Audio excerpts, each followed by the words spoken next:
आज बजट है और सरकार बड़े बड़े दावे जरूर करेगी, दम्भ भरेगी, लेकिन विशुद्ध रूप से ये बजट जो है दिखाता है कि सरकार ने जमीनी हकीकत से मुंह मोड़ने की कोशिश करी है। पूरे बजट में कोई जिक्र नहीं है बेरोजगारी का, महंगाई का, गरीबी का और कुछ ही लोगों के हाथ में सारे संसाधन होने का।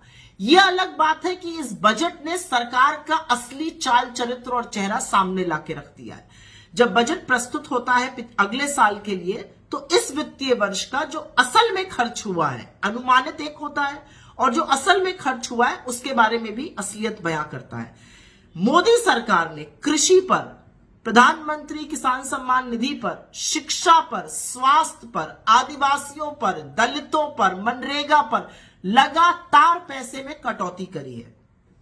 कृषि के लिए कहा था 83,000 करोड़ से ज्यादा खर्चा करेंगे, खर्चा किया मात्र 76,000 करोड़। पीएम किसान सम्मान निधि 68,000 करोड़ खर्चा करने थे, खर्चा किया मात्र 60,000 करोड़। यही नहीं, वित्त मंत्री कहती है 11 करोड़ किसानों को इसका फायदा मिल रहा है, 11वां इंस्टॉलमेंट आया है और मात्र 3 करोड़ 80 लाख किसानों को इसका फायदा मिल रहा है। शिक्षा पर बड़ा दम्भ भरा गया था इस साल, 1,04,000 करोड़ रुपए खर्चा होंगे, खर्चा असल में हुए 99,000 करोड़ रुपए। स्वास्थ्य पर 86,606 करोड़ रुपए खर्चा करने थे, खर्चा किए मात्र 77,351 करोड़। यही नहीं, आदिवासियों के डेवलपमेंट के लिए 4,111 करोड़ रुपए आवंटित किए गए थे, खर्चा कितने किए गए? 3,800 करोड़ रुपए। दलितों के लिए आवंटित किए गए थे 8,710 करोड़ रुपए और खर्चा कितने किए गए? 7,722 करोड़ रुपए। मनरेगा पर, जो कि एक अकेली, जिसको कहते हैं संजीवनी था ग्रामीण इलाकों में, सरकार ने 73,000 करोड़ रुपए रखे थे, खर्च करीब 90,000 करोड़ करने पड़े। लेकिन इस साल फिर से मनरेगा का बजट काटकर 60,000 करोड़ रुपए खर्च कर दिया गया है। तो इस सरकार की क्या प्राथमिकता है, यह सिर्फ सरकार ही समझा सकती है। लेकिन शिक्षा पर, स्वास्थ्य पर, ऐसी चीजों पे खर्चा कैसे नहीं किया जा सकता है। एक बहुत बड़ी बात बताई जा रही है कि टैक्स में बड़ी उपलब्धि हुई, मिडिल क्लास को बड़ा टैक्स मिलेगा। मिडिल क्लास को जो टैक्स देने की बात है वो 35,000 करोड़ का नुकसान होगा सरकार को, लेकिन सरकार जो नए लोग टैक्स में आएंगे उससे 30,000 करोड़ रुपए कमा लेगी। तो इस हाथ से देगी और इस हाथ से लेगी। वस्तुतः टैक्स का फायदा जो बहुत खरबपति लोग हैं उन्हीं को होगा, सुपर रिच को, क्योंकि वोट स्लैब काफी कम किया गया है। भारत जोड़ो यात्रा का असर तो दिखा इस बजट में।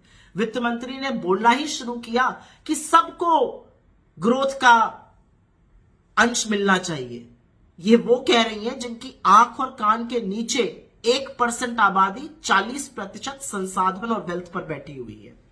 फिर कहा गया 80 करोड़ लोगों को एक साल और मिलेगा मुफ्त का अनाज। आप देश को इस कगार पर ले आए कि 80 करोड़ लोगों को देना पड़ रहा है मुफ्त का अनाज। वित्त मंत्री ने कहा 2014 से लोगों की बड़ी अच्छी स्थिति हो गई है। भाई कैसे हुई है? ग्रोथ कम हो गई है, इन्फ्लेशन बढ़ गया है, गरीबी बढ़ गई है, लोग सुसाइड कर रहे हैं। सुसाइड करने वालों में किसान है, 30 किसान रोज सुसाइड करते हैं। डेली वेज लेबर मतलब दिहाड़ी पर मजदूर सुसाइड कर रहा है। ये कहनी बहुत अच्छा हो गया, तो बिल्कुल आंख पर पट्टी बांध ली गई है।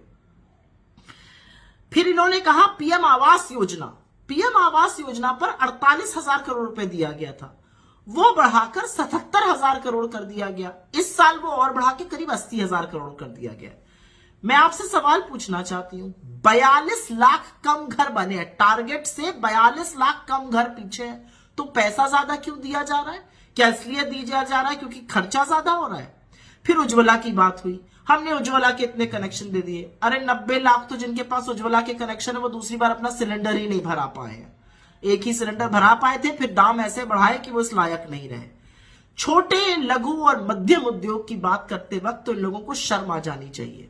फिर से उनके लिए एक लोन मेला लगा दिया गया। छोटे, लघु, मध्यम उद्योगों को जरूरत है मदद की, सरकारी तौर पर लोन नहीं चाहिए उनको आपकी मदद चाहिए।